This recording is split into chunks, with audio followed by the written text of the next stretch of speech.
Welcome to the History Slam podcast from Activehistory.ca. Here's your host, Sean Graham. Thank you, Adam. Welcome to the History Slam, everybody. I am Sean Graham coming at you today, nearly live from Ottawa, Ontario. Great show for you today, talking about what is going on in the digital world. Certainly a hot topic around the world as cybersecurity, hacking, the idea of people being whistleblowers and providing information or protesting online.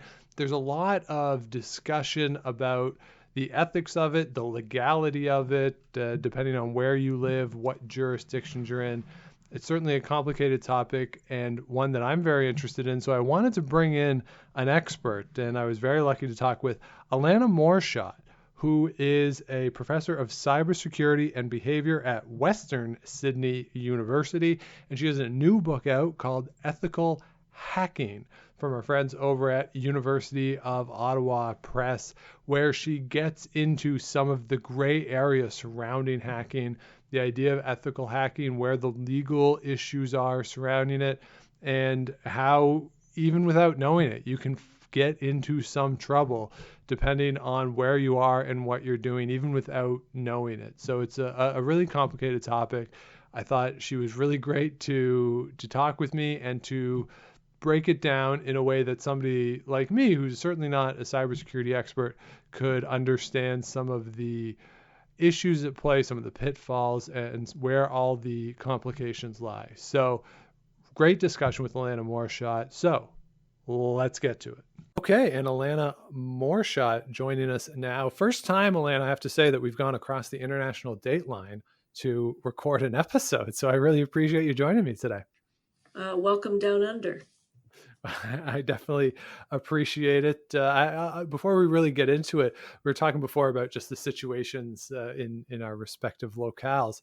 And one of the things that I find it so interesting, I don't know why I do, but here, of course, we're starting to get into the fall. Tonight in Ottawa, as we record, we're supposed to get our first single-digit low overnight, which I'm very excited about. But you're heading into the spring, and weather's getting nicer, I presume. It's getting slightly nicer, but look, where I live, winter isn't really all that challenging either. So, I mean, I was at the beach this morning at 6 a.m. It's still winter, and it was 12 degrees. That's pretty good. Yeah, that's pretty good. Yeah. A few years ago, about 5 or 6 years ago, I was in Sydney, and I'd been in China, and I had a week off from what I was doing in China, and I went to Australia, and my first stop was Sydney, and I was there on what the newspapers were saying was the coldest day in 20 or 30 years or something. And it was, I don't know, 8-9 degrees in that range. And I thought, that's for the coldest day in almost a generation, that's pretty good. Yeah, I mean, it certainly is one of the reasons why we've decided to stay in Australia. But we miss the snow, to be honest with you. I often miss the snow. It's beautiful. Right. You don't realize how beautiful snow is until you're not around it. That's true. There is something nice about it. We should say that you are from Calgary originally, so you have certainly put in your fair share of winter time to yes. have a. And we studied in Ottawa and Montreal as well, so we're familiar with different winters in Canada. That's for sure. Yes, absolutely. So let's get into the book again. It is Ethical Hacking, and this is something that certainly has a lot of relevance in contemporary life for a variety of different reasons. But let's, before we get into some of the specifics of the book, let's get into your background and how you come to this topic. You are a professor of cybersecurity and behavior. So where does that background come from, and where does your interest in this topic originate for you to become an expert in this field? Look, it started a while ago. When I left high school, my best subjects were always math.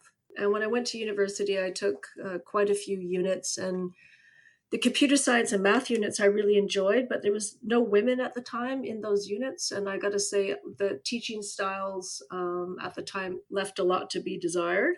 And so I switched and I transferred out. My parents always thought that was a bizarre move. So I went and finished up Bachelor in Communications. And from there, I went to law school. They used to say that people go to law school if they can't do math. That's not the case for me. I went to law school because it was always, helping people was always something that was core to, I guess, my mission as a person. And I did a couple of law degrees, civil and bachelor's in civil as well as common law at McGill. And I got fascinated with technology while I was there. I had a couple new units at the time that dealt with the intersection between technology and law. Some of the other students struggled with the units, but I found it literally as easy as breathing. So I thought, this might be my niche. From there, I went and did a master's and found myself in the very fortunate position of landing a role as a professor at the University of Hong Kong in the law faculty, where I was teaching nothing but cyber law classes. Curiously, while I was there, it's kind of a bit of a funny story. I kept having spyware and really strange malicious software on my system when I was in Hong Kong, as well as one other professor. So there were two of us that always had this weird malware on our computers. We would have to phone IT, they would have to come and clean it up. And they kept telling us, I don't know what you two are doing, but you guys are getting malware that's different from all of the other systems in the university. And it's hard to clean. And we think it's because you're surfing too much pornography. And I'm like, what? I'm not searching pornography at work. And my colleague was from mainland China, and she just we both looked at each other at this guy, and we're just like, we're not surfing pornography. This is not the reason why this is happening. Okay, but that was sort of the comprehension of cybersecurity in the early 2000s was not very comprehensive by most people in IT departments. And so I figured at the time, maybe the malicious software was due to the fact that maybe, a government had tried to put some systems onto my computer to see everything that was going through, because I had been working with some human rights groups at the time as well. But my colleague, right, from mainland China, she said, oh, of course, that's on everybody's system. So it can't be that because you have something special on your system. She figured we were being targeted because, I can't even remember at the time. She had her own conspiracy theory. The reality is we never really knew why our systems were being affected more than others, but it set me on a journey to learn far more about spyware and malicious software. And I was already in cyber law at the time and everything cybersecurity. I started to devour the technical literature, and I, at that point, went and did a PhD. Ironically, there's only one chapter of law in my PhD. The rest is all an integration of economics, political science, computer science, you name it, it's in there. And as I took up a position in law school, I started to really get into looking at cybersecurity incidences, some of the ways that you could disrupt the different models. And around the 2007-2008 mark, cybersecurity and cybercrime took a really different bend. It turned a corner and it became organized. And so you no longer had, your hacker sitting in the basement with, strong technical skills, hacking into systems in order to, commit credit fraud. I mean, that's always been the case. That's always going to be the case. But it became a lot more organized. And as soon as it became organized, things just started to change. And then you had the introduction of mobile phones. It wasn't just a privilege. It seems like you're almost disadvantaged now if everybody doesn't have a mobile phone. And so this whole way of existing with technology has changed so drastically in the last 15 years. And of course, with that has come a whole new range of actors into the cybersecurity space. And you don't want to say good or bad or black or white in terms of hacking, because most of what goes on is in a giant gray zone. And so my interest started to occur when I would start to get these encrypted messages from people who I had no idea who they were, wanting legal advice about their cybersecurity activities. And again, sometimes I knew who they were.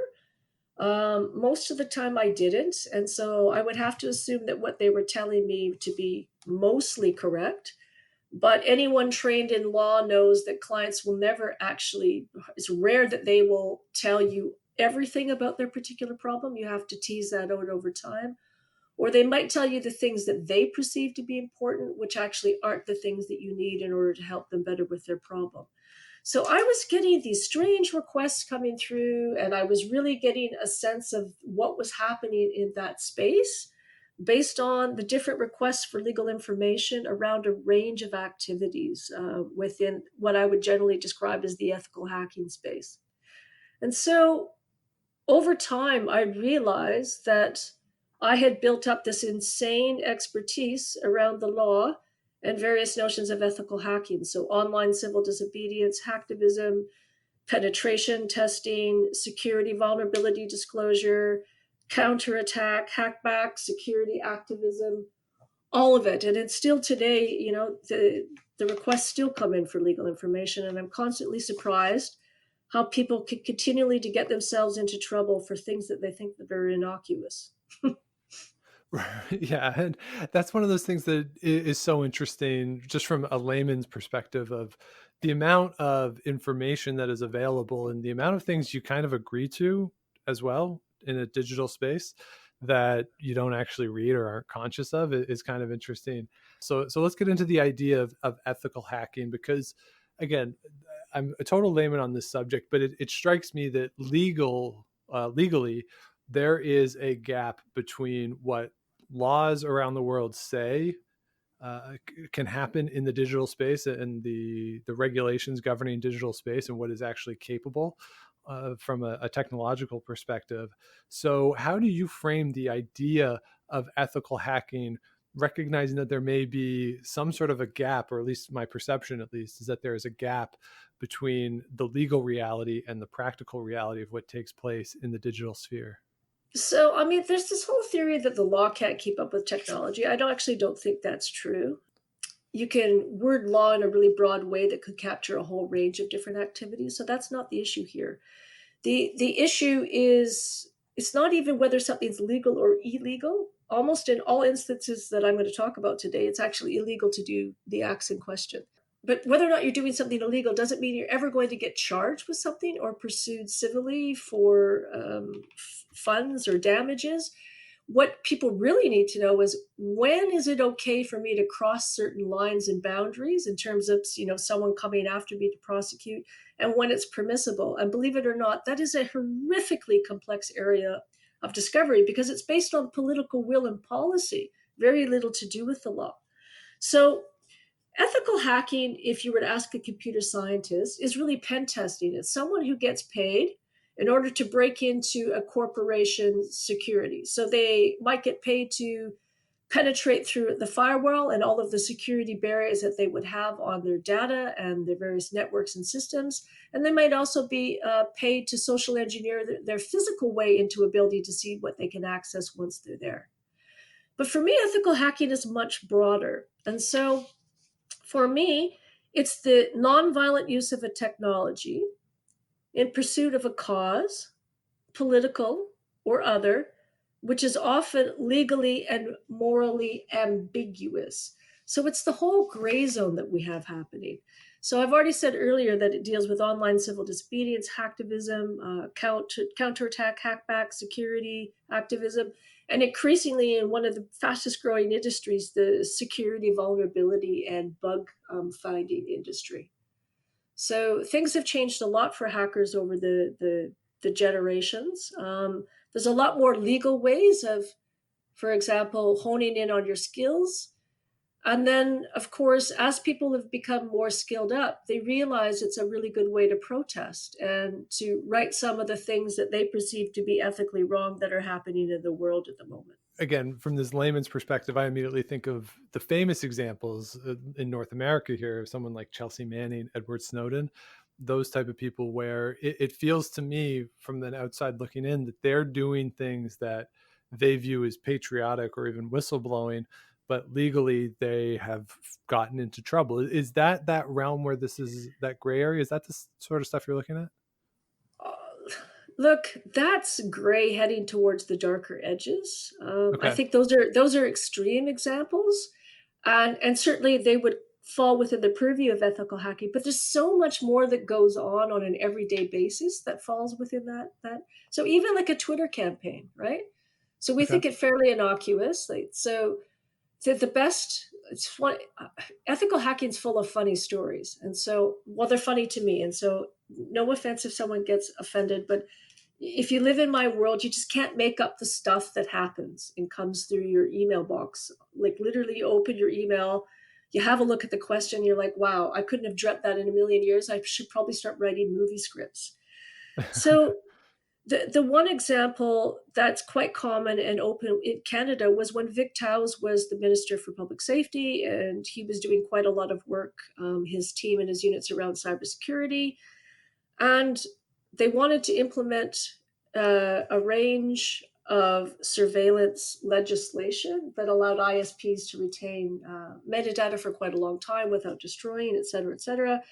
And Canadians really didn't like that. And so Canada actually probably has one of the strongest cultural climates and lack of appetite for surveillance than a number of other Western countries in the world. And so it was really funny because he had a Twitter page at the time. And so everybody was tweeting into Vic Tow's Twitter page, telling them everything that was mundane in their life. And I don't know if you remember this, Sean. So people would tweet in and say, "Dear Vic, I ate cornflakes for breakfast."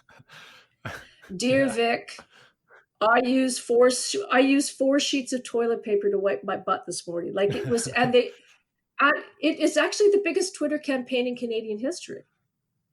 So much so that it crashed the system. So it actually inadvertently caused a DDoS. So a denial of service attack where you just get too much traffic, the servers can't handle it, and then it just returns back like an error message.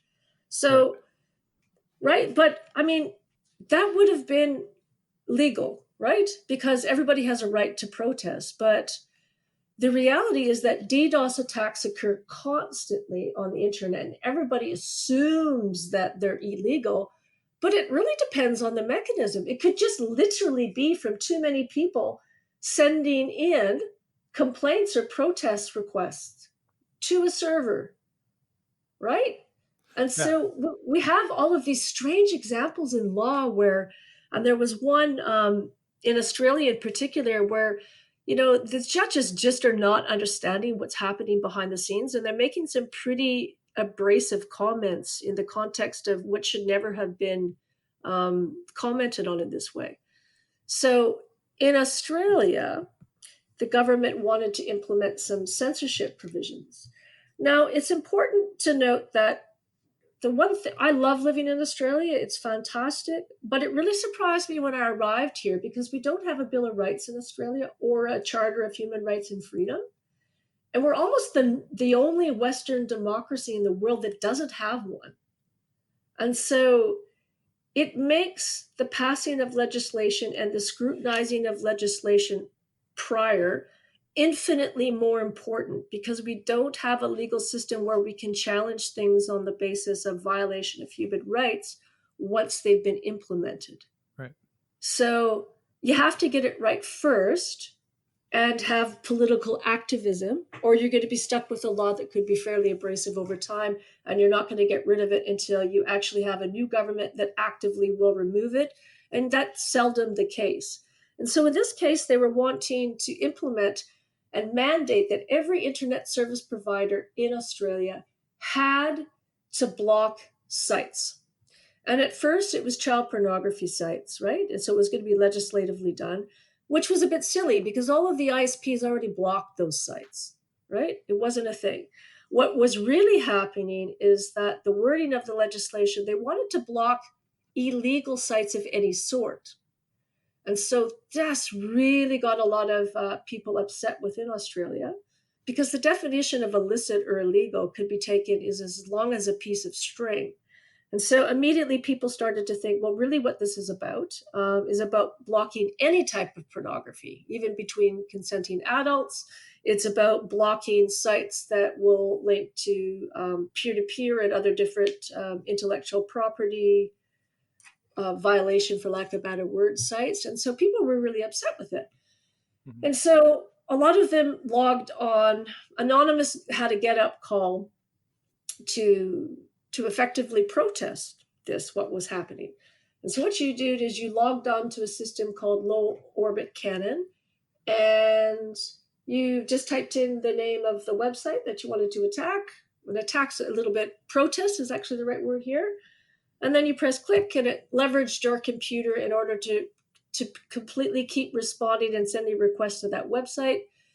And it ended up taking down the parliamentary website. So not the back end of the system where everything was important to run government, but the DDoS took down the front end where you couldn't access, for example, who were the members of parliament and information such as this.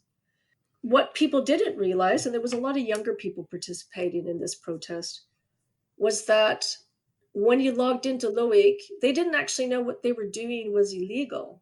And so one of the people that acted within this DDoS attack was actually a young kid, a little over 18, close to where I live. And all of a sudden, the police come knocking on his door and they're arresting him for conspiracy to all of these hacking provisions and committing crime. And she's going, "What are you talking about? I was just protesting that I don't want this to come into the light of day." And they're just like, "Well, you participated in a DDoS attack, and so now you're possibly facing a jail sentence." And what was really problematic is when they got to the court, the judge in the question equated it with an act of terrorism. Wow. Yeah, like that's insane. It's just insane. I mean, what would be, and then it just got you thinking, and this wasn't just one request coming in for legal information. I get tons and tons of this. And so I started to think about, well, what's the difference here? You have enough protesters that people can't access the parliament website for, I don't know, 24 hours, 48 hours, whatever. How is that any different, right, from going to the directory board at parliament and standing outside with 100 people with pickets protesting the bill? Right? So you can't see some of the information around the parliamentary site. What is different about cyber that would make a judge think that this is an act of cyber terrorism? How much of it is, you mentioned this earlier, sort of the method through which it happens? Like if the plan is to overload a website and rather than sign up and have this DDoS attack on the site or overrun the site, if everyone just logged into the site themselves and like refreshed pages or searched internally in the site, like, and that caused it to crash from too much use of just people actually going in and manually doing it. Is that part of what distinguishes it here, and where that gray area is, where if 2 million people go to a site and it's not built for that and they're just there looking at information and it crashes, that's one thing. But if you sign up for this service that does it, it creates this ambiguity. It does. And in fact, in Germany, the courts have said this is a right to have freedom of expression.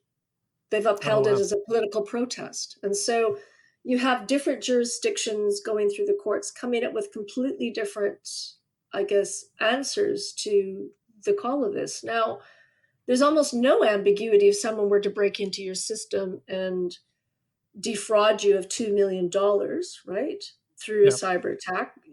You're going to be surprised how uniform those laws are across countries around the world.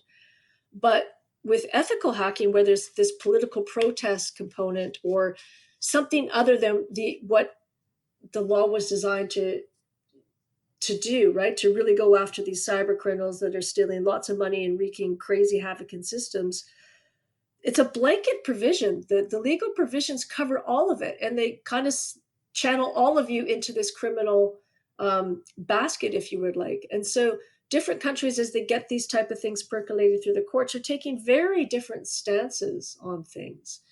And within Australia, I honestly don't think a similar scenario going through would attract the same kind of cyber terrorism rhetoric, because I think there has been a lot of education that's been happening within the judicial system to better understand technologies, because there almost isn't a case anymore that comes before the court that doesn't involve technology now, whether it's similar or criminal. Right. But we still see these disturbing trends. So at the moment, we're starting to see a completely different disturbing trend, though. The amount of software bugs in systems, so like vulnerabilities in systems, every app we use, every technical device, every piece of IoT, our fridges, our smart light bulbs, they all have cybersecurity vulnerabilities and bugs in the code. And so in the past, people used to, and it's quite funny, hackers would go in, find the vulnerabilities, and then if they were ethical, they would normally report the vulnerability back to the company for them to fix. And sometimes hackers would go in and they would actually just fix the code for the company and then Really? exit. It still goes on today. I can't begin to tell you the amount of requests I get for legal information on, can I go in there and fix their code? They know that the problem's there, but they haven't done anything about it. And I realize 100,000 users' data is left out in the open and is vulnerable. Can I go in and fix that code? And I have to say to them, no, you can't, because that's actually an area of the law where people are still going to jail. Companies are not happy. Some companies are really not happy if you approach them and tell them they need to fix things. We've had famous incidences at conference where people were really upset because there was one incident that involved the SCADA system, which is on every piece of critical infrastructure in the world. Water, sewage, electrical grids, they all connect to SCADA systems. And they had a major software vulnerability, which was known to Cisco at the time. And Cisco hadn't fixed it for a long, long, long time. And the security professional in question just thought, this is insanity. All of the world's most critical systems are at risk at the moment. So he disclosed elements of the vulnerability at a cybersecurity conference in Las Vegas known as Black Hat, and soon found himself meeting with lawyers and was in pursuit of copyright violation and criminal charges. And so Cisco got such a bad rep for that act that what emerged was something really curious. So these things called vulnerability and bug markets, where now the more mature companies in the world, they pay people to find vulnerabilities and bugs in their system. And most of my students make $2,000. A lot of my students make, $1,000 or $2,000 a month by actively finding bugs in computer code, and then they get paid for it. And that's become the norm. Well, it seems like that's something a company should want, right? Yeah, but they still end up going to jail. And here's the problem, right? So companies, they disclose their vulnerability and bug bounty programs, right? And so they're attracting all of the talent, through these baseline models to come in and solve their problems. I mean, Google alone, when they first started, they were paying up to $1.5 million for a vulnerability in their browsers or their systems. Wow. They haven't had to make a payment in several years because that system is now so secure. And it's secure because they paid other people to find the vulnerabilities that were big in there. So they're using financial gain to attract the world's best people in vulnerability hunting, and those are hackers. The only bad thing is you actually have no idea if the person who's finding the code and you're paying is also the person who's breaking into other systems and making payments and double dipping. So right, it's an insane gray area. But if you go outside the boundaries of scope of the contract, however, that's when you find yourself in jail. And that's what's happening a lot at the moment, is that people don't know what they're allowed to do and what they're not allowed to do once they're in the system. Right. Well, how much of that is outcome based? Because I'm thinking here as we're talking that if someone goes in and does something that causes like the Klan's website to collapse, and like everyone's going to be okay, fine, it's the Klan, like big deal. That's good that it's shut down. But if somebody goes in and does something that shuts down the website of of a charity, then everyone the response is going to be, well, that should be illegal. Like even though the act of going in and attacking a website, hacking into a website is the same, does the outcome of or who is being attacked, does that contribute to some of this gray area and the response that governments have to it? Absolutely. So, I mean, a charity is an example where nothing would happen, to be honest with you. If you're ever in anything to do with defense in any country in the world, that's an automatic ticket to jail. Right. There's just the boundaries are super clear there. If you're in someone's system and you take source code, you make a copy of the source code, you're going to jail. Like, there are some boundaries that can never be broken on this. And honestly, if you're going in and attacking certain ministers that have power within government, they're going to pursue that and have police pursue you for it for a range of things.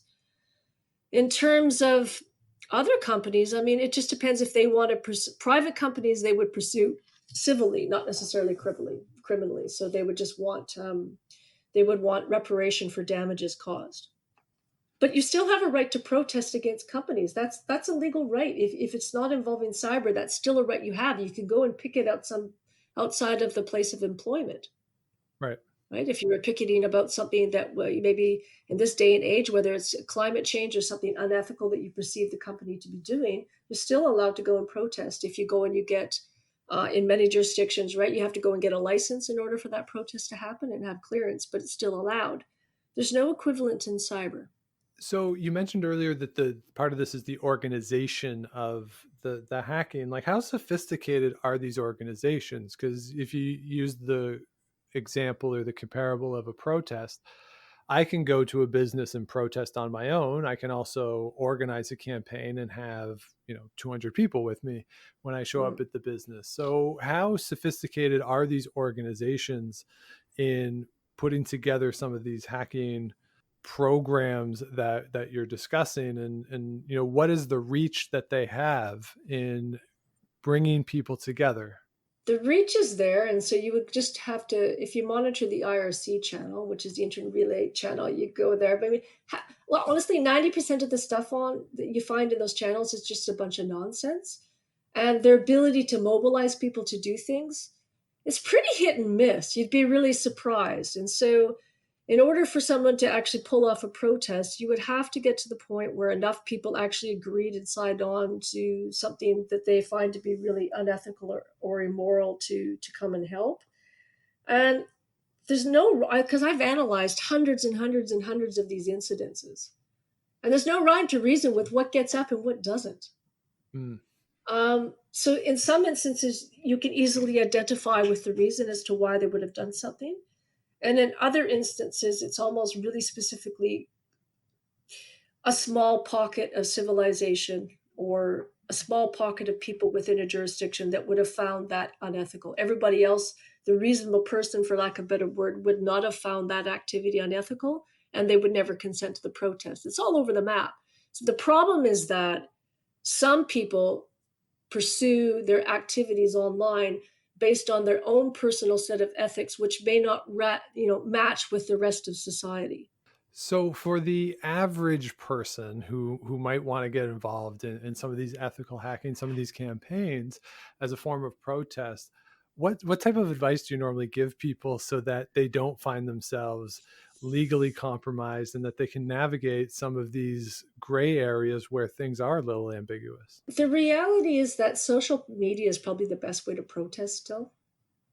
Do you know what I'm saying? Like, we assume social media has been around for a long time, but it actually hasn't. It's really only been a recent advent. And so protesting on social media is likely to deliver more of a campaign than hacking into someone's system and doing other things.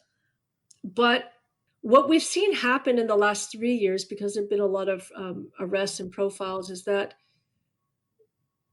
they're becoming the players that are still in the space, because a lot of people have gone to jail, are becoming more sophisticated and more secretive because they don't want to end up in jail. So that the whole notion of trust is eroded. They're still in systems doing things and pulling information, but they're not highlighting it and flagging it in the media anymore in any kind of deliberate way that attracts attention to themselves. So that's the shift I've seen in the last 4 years. With that shift, are you optimistic or pessimistic, or maybe it's not that binary, about where this is going in the future in terms of the clarity of it and trying to flesh out some of these gray areas? 2 years ago, I was optimistic. I'm not as optimistic anymore. Because I see the following, right? Like, if you actually went and had a look at the hacking provisions found in most legal codes, so you have things based around unauthorized access to a system, interference with it, or altering the data in any way, attracts a criminal provision. But if you actually go and look at the case law, almost all the case law for unauthorized access tends to do with the prosecution of, let's say, a police officer who used someone else's password in order to gain information about their ex-wife or their ex-husband or something like that. It's actually not being used to go after the people committing, horrendous fraud, stealing, and espionage of things in people's systems. Like, the provisions aren't being used that much in most parts of the world for that. But in the last 2 to 3 years, I've got to say the FBI has become incredibly good now at starting to prosecute the true cyber criminals in our systems. And they've started to get a lot more organized on a global level. And sure, cybercrime still goes, you'll make money for a long time doing it. But law enforcement is now able to catch up and prosecute people they couldn't before. And that's been a real game changer in the last 2 years. And so now that they're focusing far more on what they, in my opinion, they should be focusing on, there should be less room for them to use their precious resources towards people who are being perceived increasingly as protesters, right? Right. And the main reason for that is most people protest through social media now. And they're not going to actually know about the other ways in which people protest that are much more secretive in terms of keeping world order and more morality. I don't know if I can go too much more into that without disclosing things. No, for sure. And obviously we don't want to, compromise anything in that area. Yeah. And so moving forward and sort of we'll get out of here on this, like, there's an election going on in the United States right now. We may very well have an election go on in Canada in the not too distant future. And cybersecurity seems to be central now to political discussions as well as international relations and the way in which countries interact with each other. Trade agreements are central in terms of protecting intellectual property and those sorts of things.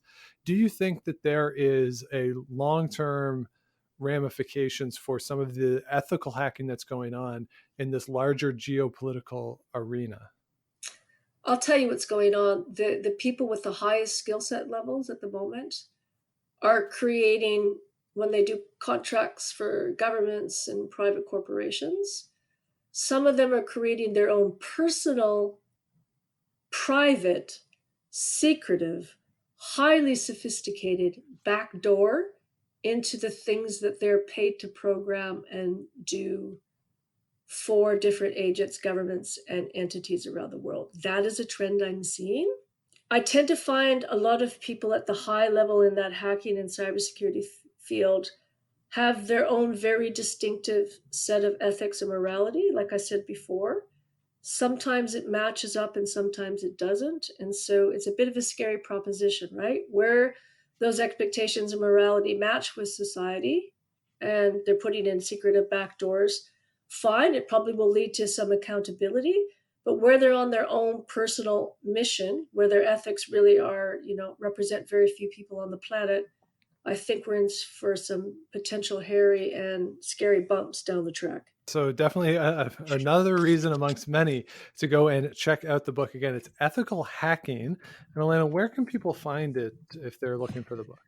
Online, I believe it's for sale on almost every major publishing websites. It's for sale even in Target and Walmart, Amazon, local publishers, and then as well within the University of Ottawa Press, the publishers, which I'm grateful for because the book is published with a Creative Commons license, which means that you have lots of more liberties with the book and what you want to do with it. The other thing I like to say is that if you're listening and you're thinking, what kind of a job could I do with cybersecurity if I went to go and study it? There's an absolute skill shortage at the moment in cybersecurity, so it's a fairly lucrative area to get into, and you don't have to commit and break any laws in order to have a successful career in cybersecurity. Sometimes the media portrays it as only the best hackers doing all these malicious things end up finding cybersecurity jobs afterwards. In fact, it's the exact opposite. There's so many legitimate ways to go in and learn. Industry is razor keen for women. If you're a woman and you're even vaguely interested in cybersecurity, come on in. And they're increasingly interested now in diversification of culture and backgrounds coming into cybersecurity. So have a look, do some reading, and maybe think about maybe a change in career or studying cybersecurity.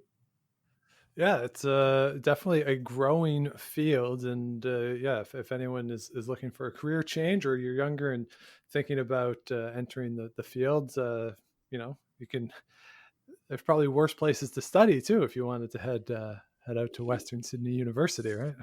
Or anywhere. I mean, defense now Yeah. is recruiting out of year 10. They recruit out of year 10, Wow. so grade 10. Wow. Yeah, that's how big of an area it is. And I don't know what the Canadian situation, but the Australian government's just announced $2 billion in cyber skills that they're going to be handing out Wow. across for development of the workforce. Yeah. Well, I would assume that the Canadian government is quite They'll interested probably be in doing something in similar. this. Yeah, I mean, the Canadian Revenue Agency just had a major hack of its databases and servers and stuff. So it's definitely an issue that is front of mind for a lot of folks in this country right now as well. So And a everywhere else lot. in the world. Yes. So a lot to unpack. So again, we encourage everybody to go get the book. And Alana Maurushat, thank you so much for taking the time to talk with me today. I also donate. I donate all of the profits to scholarships for kids that wouldn't normally be able to study cybersecurity. Oh, that's awesome. Yeah, if they're from, in particular, a disadvantaged background. So that goes towards a scholarship. So There's open access availability for some of it, but if you can buy the book, obviously it goes to a great cause there. So it does indeed. yeah. So terrific. So thank you so much, Alana. I appreciate it. All right, thanks for your time, Sean. So there you have it, my discussion with Alana Maurushat. And I thank her again for taking the time to join us. And of course, the book, Ethical Hacking, you can find it from our friends over at University of Ottawa Press. So that will do it for this week's episode. Thank you very much for listening. If you have not yet, please do subscribe to the show on Apple, Google, Stitcher, Spotify, wherever it is you get your show. Do the likes, the comments, the ratings, all that kind of stuff. Helps other people find the show, keeps us going as well. And do head over to Activehistory.ca. A lot of great content over there through the month of August, and we're ramping up back for the fall schedule when things get a little more busy over on the website. But there's been some great stuff over the summer, as well as the entire catalog of now 159 episodes of the podcast. And moving forward, we're going to keep the weekly schedule, I think probably at least till the end of the year. So if you have ideas for what you want to hear, do let me know. historyslam@gmail.com, or of course you can find me on Twitter @TheSeanGraham. So that'll do it for this week. We'll be back with you again next week. But until then, if you're out and you see Enrico Palazzo, please say hi for me.